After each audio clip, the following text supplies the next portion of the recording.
Hi guys, Gaurav this side and I hope ये budget day का strategy video मेरी तरफ से आप सबको एक टाइमली मिल जाए मेरी तरफ से। तो स्टार्ट करते हैं। हमारा जो बजट डे स्ट्रैटेजी रहने वाला है पर्टिकुलरली फॉर ऑप्शन बायर्स, हम इस वीडियो में डिस्कस करने वाले हैं। प्लस हमारे जो ऑप्शन बायर्स हैं वो बेसिकली क्या करने वाले, मोटा मोटा जितना मेरे को समझ आ रहा है, जितना रील वायरल हो रही हैं, जितना वीडियोस वायरल हो रही हैं, वो लोग एक लॉन्ग स्ट्रैडल बनाने वाले हैं। एंड वो एक कॉल और एक पुट को बाय करने वाले हैं इक्वल क्वांटिटीज में, एंड पूरा दिन होल्ड करने वाले हैं। ये वीडियो थोड़ा सा बिगनर फ्रेंडली नहीं होने वाला है, क्योंकि मेरे पास भी इतना टाइम नहीं है कि मैं एकदम बेसिक से समझाऊं स्टार्टिंग से, क्योंकि वीडियो बहुत लंबा हो जाएगा। So all those people who know about option buying, option selling, उन लोगों को समझ में आ जाएगा। Well and good. I am so sorry, starting में बस समझाने का टाइम नहीं है। स्टार्ट करते हैं फटाफट से। तो क्या प्लान हो रहा है लोगों का? कॉल पुट बाय कर लेंगे इक्वल क्वांटिटी में, एंड हम पूरा दिन होल्ड कर जाएंगे। मार्केट ट्रेंडिंग होता है बजट डे पे। एक पता नहीं किसने फैला रखी अफवाह कि कॉल पुट ले लो, बजट डे में मार्केट ट्रेंडिंग होता है and you are going to make very good profits. क्योंकि क्या होगा, हमने 300 का कॉल बाय किया, 300 का पुट बाय किया, कोई एक इनमें से चला जाएगा जीरो पे, या मान लो 10, 5, 100 रुपये जो भी, मान लो जीरो चला गया, एंड जो दूसरा वाला है वो चला जाएगा आपका 1000 रुपीज़। सो इसका जो टोटल नेट गेन निकल के आ रहा है वो कितना निकल के आ रहा है?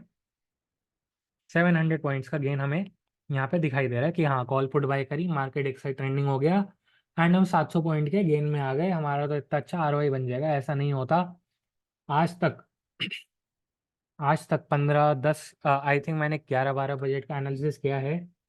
आज तक केवल एक ही बजट ऐसा था जो ट्रेंडिंग रहा था, वो था आपका 2021 का budget, if I am not wrong. 2021 के बजट में मार्केट खुला, मार्केट भागना चालू हुआ, भागता ही गया, ऊपर ही भागता गया एंड अगले दिन भी भाग ही रहा था। 1 तारीख को भी तगड़ा भागा, 2 तारीख को भी भागा। लेकिन क्या इस बेसिस पे हर बार वही चीज करना सही है? नहीं है, है ना? क्योंकि वो एक चीज लॉजिकल नहीं है कि जो एक एक ही बार हो रही है वही बार बार हो। हाँ, कॉल पुट ले सकते हो, लेकिन अगर आप पूरा दिन होल्ड करने का प्लान कर रहे हो, that is not the right thing, that is not the right strategy for budget day. मेरी तरफ से क्या, आपका मेरा ओपिनियन क्या होता है कि बजट डे पे आपको क्या करना चाहिए एज एन ऑप्शन बायर्स। मैं पर्सनली क्या करने वाला हूँ वो मैं आपको बताने वाला हूँ। फर्स्ट हम एक ब्रॉड व्यू पे बात कर लेते हैं कि हाँ ये करना चाहिए, उसके बाद will come to the technicals कि हाँ अगर ऐसा होता है तो we can go one side, और क्या क्या हो सकता है। ठीक है। फर्स्ट थिंग, अगर आप कॉल एंड पुट बाय कर रहे हो, मैं भी कॉल एंड पुट बाय करने वाला हूँ बजट डे पे, but with an, what do you say, इसमें टेक्निकलिटी है। मैं कॉल एंड पुट बाय करूंगा एक दिन पहले, बजट डे से एक दिन पहले, 1 फेब से एक दिन पहले, यानी कि 31 Jan। This video I am uploading on 30th of Jan।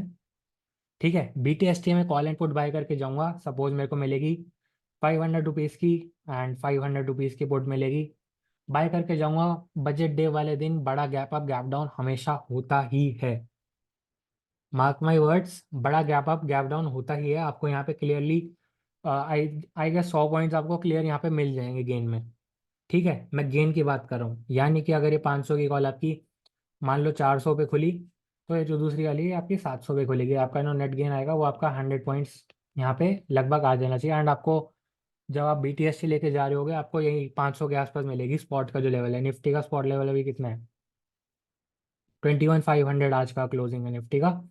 सो ये हमारा, इसको मैं स्पॉट मान लेता हूँ, 21,500 का कॉल एंड 21,500 का पुट जो रहेगा वो मैं बाय करने वाला हूँ एज एन BTST।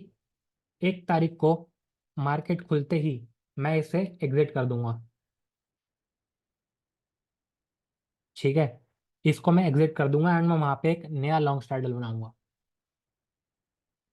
पहला लॉन्ग स्ट्रैडल एग्जिट किया, अब निफ्टी आ गया 21,500 से, मान लो 22,000 आ गए।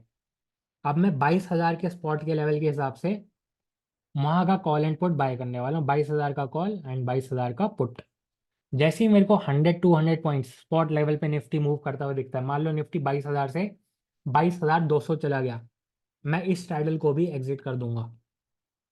कितना गेन आएगा? 50-100 पॉइंट्स का गेन आएगा नेट, क्योंकि दूसरे वाली साइड पे हमें लॉस भी जा रहा है, राइट? दूसरी साइड पे लॉस जाएगा, इस साइड पे हमें थोड़ा डबल गेन आ जाएगा। We will exit out. Exit मारा, फिर से नया लॉन्ग स्ट्रैडल बनाऊंगा नए वाले स्पॉट लेवल के हिसाब से। सपोज 22,200 पे आ गया निफ्टी, 22,000 का कॉल, 22,000 का put, buy an equal quantities again. And जैसे ही वहाँ पे कहीं किसी भी साइड पर मोमेंटम मिलता है 200-300 पॉइंट का, एग्जिट इट आउट। 10 बजे का टाइम है बजट का, so you have to be like 10-11 बजे के आसपास, हाँ मोमेंटम रहेगा मार्केट में, उस टाइम पे you have to be quick if you are entering and exiting. वहाँ पे आप ज़्यादा कुछ मत करना कि इधर हो जाऊँ उधर हो जाऊँ। 10 बजे एक बार बना लिया, 9 बजे बनाया, फिर एक बार 10 बजे बनाया, उसके बाद मार्केट में मूव आएगा, ठीक है, 10 बजे, 10 के बाद 11 बजे मूव आएगा, 11:30 बजे आएगा, रिवर्सल होना होगा वहाँ से होगा 11:30, 12 के बाद होगा। So you have to be with the timings. एक ही बार ऐसा हुआ था बजट डे में 2021 का, जब मार्केट एक ही साइड ट्रेंड चला गया था।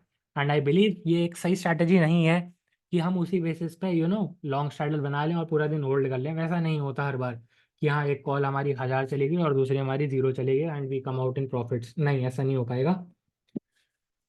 आपको इस स्ट्रैटेजी पे फोकस करना है। यहाँ पे आपको क्या होगा, आपको यहाँ पे एक श्योर या आप गारंटी कह सकते हो, हाँ यहाँ पे मैं प्रॉफिट में आऊँगा, क्योंकि हम बार बार हम स्ट्रैडल चेंज कर रहे हैं। जैसे ही 50-100 पॉइंट्स आ रहे हैं, we are taking an exit, ठीक है। तो यहाँ पे हमें एक श्योर शॉर्ट प्रॉफिट मिलने वाला है। वहीं पे अगर आप वो पहले वाली चीज़ करते हो कि हाँ एक ही स्ट्रैडल बना लिया, कॉल पुट बाय कर ली एंड उसको मैं पूरा दिन होल्ड कर रहा हूँ, अगर मार्केट रिवर्स कर जाता है, अगर मार्केट आपको प्रॉफिट दिखाने के बाद मार्केट वहाँ लेवल से रिवर्स कर जाता है, आपको ब्रेक इवन पे आने के लिए कम से कम आई गेस आपका जो इनिशियल लेवल होगा जहाँ से आपने स्टार्ट किया होगा, वो सब कुछ देखना पड़ेगा। आई बिलीव 400 पॉइंट्स का एक्स्ट्रा मूव आपको कैप्चर करना पड़ेगा। सपोज अगर यहाँ पे आपको +600 पॉइंट्स मिल गए, आपको यहाँ डाउन साइड की तरफ अपने एंट्री पॉइंट लेवल से आपको यहाँ पे +400 पॉइंट्स कैप्चर करने पड़ेंगे on the down side also, call and put का मिला के, to come at break even. वहीं पे अगर आप यहाँ पे कॉल एंड पुट का एक नया स्ट्रैडल बनाते हैं, यहाँ पे फिर से एक नया स्ट्रैडल बनाते हैं एंड यहाँ पे एक फिर से आगे नया स्ट्रैडल बना लेते हैं, you are going to be in very good profits as compared to those who are continuing to hold the main long straddle, right? So you have to focus on this thing। अगर आप long straddle कर रहे हो, मेरा intraday के लिए एक और प्लान भी है कि अगर मार्केट खुलता है ऊपर की तरफ जाता है, अगर सेकेंड हाफ में बजट के बाद पॉजिटिव आता है, नेगेटिव आता है, उसके बाद अगर डे लो ब्रेक होता है, I am planning for a naked puts. यहाँ पे मैं पुट्स बाय करूँगा without any hedge, without any calls, and I am going to make a very good target over here. मेरा जो बिलीव है इस बार का, मेरे को थोड़ा लग रहा है डाउन साइड का लग रहा है मेरे को मूव, शायद फर्स्ट हाफ में हो, शायद सेकंड हाफ में हो, I don't know where it will be. लेकिन जब तक मेरे को श्योर शॉट कन्फर्मेशन नहीं होगा तब तक मैं उसे यू नो ट्रिगर नहीं करने वाला हूँ, right. So this is my budget day planning. I believe आपको वन साइड वाला मत जाना, ऑल पुट एंड अलग अलग करके जाना, बार बार लॉन्ग स्ट्रैडल बना, that will be a very very good way to achieve profit on the budget day। guys thank you so much for watching, all the best for budget day। मिलते हैं 1 तारीख को। Option sellers all the best. 1-1:30 बजे तक यार long straddle अपने ख़त्म कर देना, क्योंकि 1-1:30 बजे के बाद अगर आपको मार्केट ने फेवर ऑलरेडी कर दिया है, लिसन केयरफुली, अगर आपको मार्केट ने 1-2 बजे तक आपको रिवॉर्ड कर दिया है आपके एफर्ट्स के लिए, you have to exit out, क्योंकि उसके बाद मार्केट ऑप्शन सेलर्स को भी कुछ मौका देगा, right. So just try to exit out 1 और 2 PM, मिल गया profit, exit out, don't go for सब कुछ आज ही कमाना है। बजट डे के बाद विक्स भी गिर जाएगा, मार्केट बहुत ही अच्छा होता है बजट डे के बाद। 2 तारीख, 3 तारीख, 4 तारीख एब्सोल्युटली अमेजिंग जाने वाले हमारे। So all the best for budget day guys, thank you for watching, bye bye.